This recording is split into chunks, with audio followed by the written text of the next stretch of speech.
What's going on, fellas? Alright, we're going to start the old beast up today. I want to pull it out and turn it around.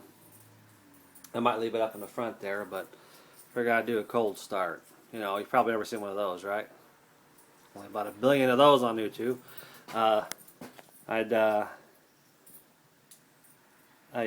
decided whether or not I'm going to, if I work on that engine, when I'm pulling around with it, if I can get this one straightened out, I want it out there where I can, you know, so I don't fumigate myself back here. But if I end up pulling that engine or doing something major to it, I'll pull it back in here. But anyways, we're going to sit you right here.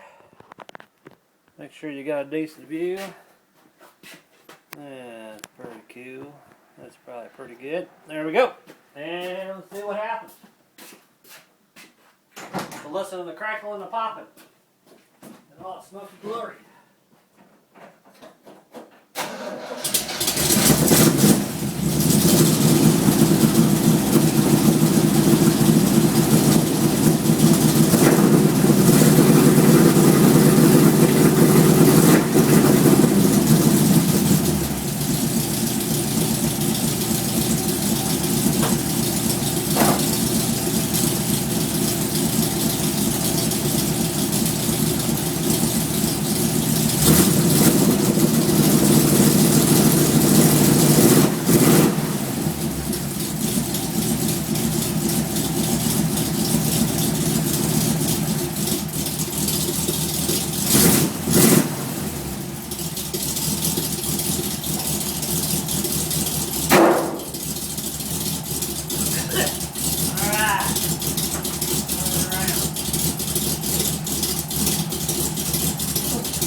Alright. Successful. Try turning it around and the these tires on the back of this thing are like, you know, them old Bios Ply things, and tried turning it around out there on that snow and ice, but I just couldn't quite. I didn't want to take a chance of getting myself stuck, so I decided to go ahead and pull it out to the road and pull it out to the road and flip it around out there. Just kind of took it easy. It say, it kind of backfired. You can hear it. I don't know. It's kind of. I'm not sure if something going on with his carburetor or what it is.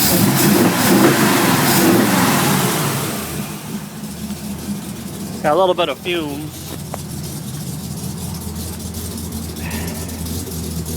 A little bit of fume and a little bit of smoking. I don't know. Like I say, this engine could be the valve guides. I don't know. The seals, rather. That's a possibility. I had everything done on this engine. It's been a long time, and I put some miles on it, but you know, it didn't smoke when I took it out. And it could still be something with the carburetor. This carburetor sat for quite a while in the trunk. I kept it in the trunk, but I don't know if this gas that was in it might have went bad. Maybe screwed something up on the inside. It's a Holley 600.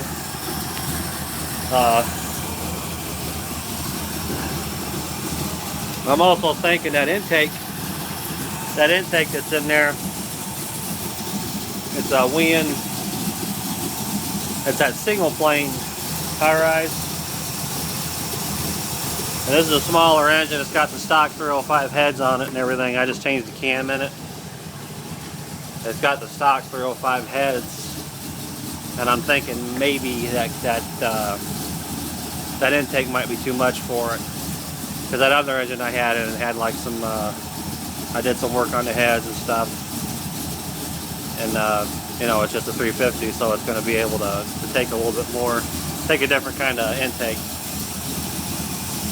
I know you got to be careful with the single plane and the dual plane and stuff like that. I know it's like the open single plane one's better for like racing and shit like that. But that other engine that was in here, until it started knocking, it ran real good. It was strong as hell, man. So I'm thinking that could be my issue too. This intake might not, just simply might not want to work with these heads, and it kind of sucks the back, because it actually feels pretty strong when you're out driving it. Once you get past that you know, the backfiring that it's doing, it pulls strong. I mean, it's not bad for a little 305. And I kind of, like I say, financially speaking, I kind of want to get this thing sorted out and just run it for a while. You know, I'm pretty happy with it.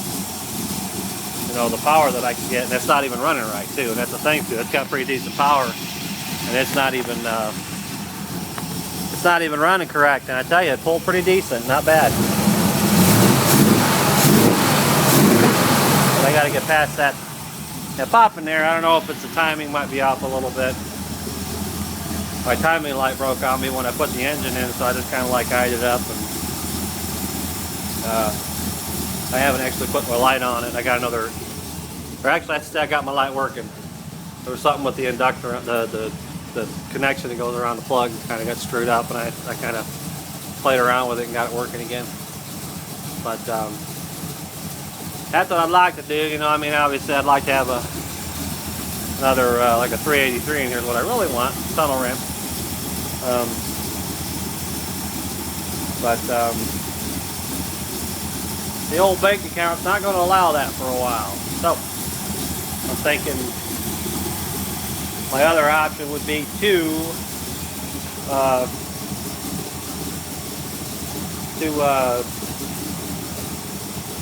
my other option would be to that's kind of one of the reasons why I'm fooling around with these two Rochesters here, rebuilding them. I've got one of two things. Either I'll take that intake off of that 350 there, it's on the stand, and use it.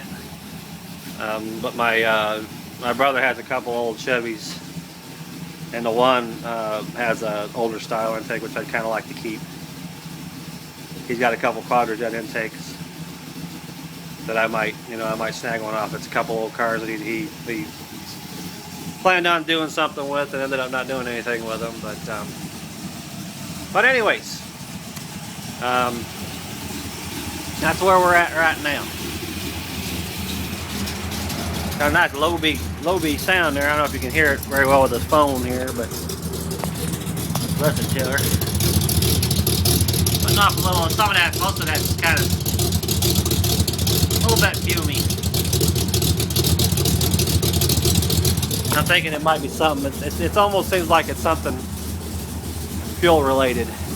Like it's running too rich, and I played around with the mixtures and stuff on the car, but I don't know.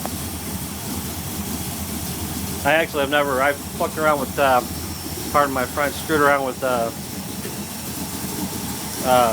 Rochesters and stuff. But Holley, actually, to be honest with you, this is the only Holley I've ever had, and I bought it new when I put the car together.